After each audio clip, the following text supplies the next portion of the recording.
नया बनियम आइल सरकार के मन करे फेंकी सर्टिफिकेट फार के कोई डिफेंस खाती हम तैयारी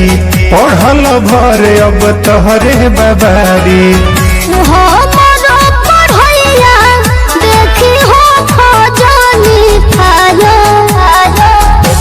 कि जब तक बीए के पढ़ैया करब पूरा हो के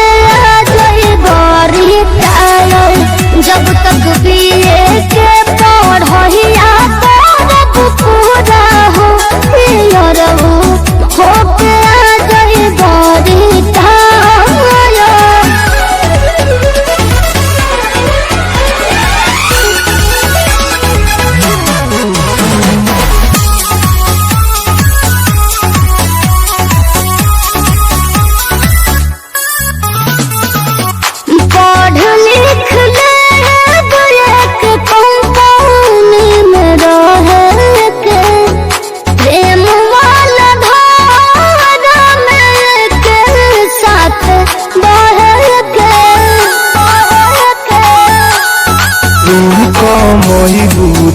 हम खाइब ऐसन जिंदगी ना बीताइब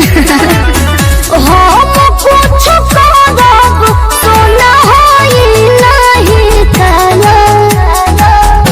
कि जब तक बीए के पढ़ैया करब पूरा हो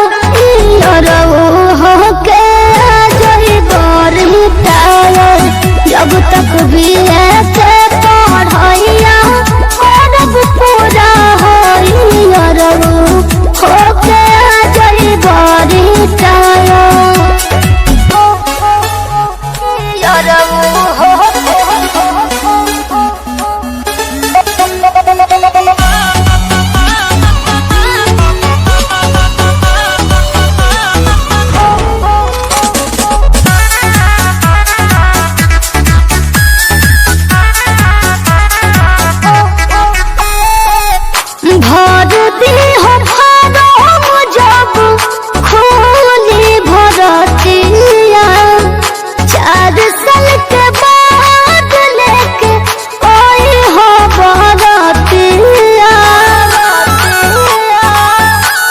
सेवा निवृत्त फौजी कहाई तोहर पापा जी का मान जाई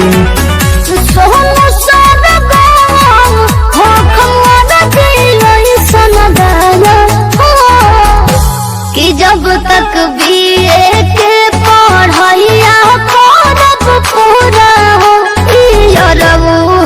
के जब तक भी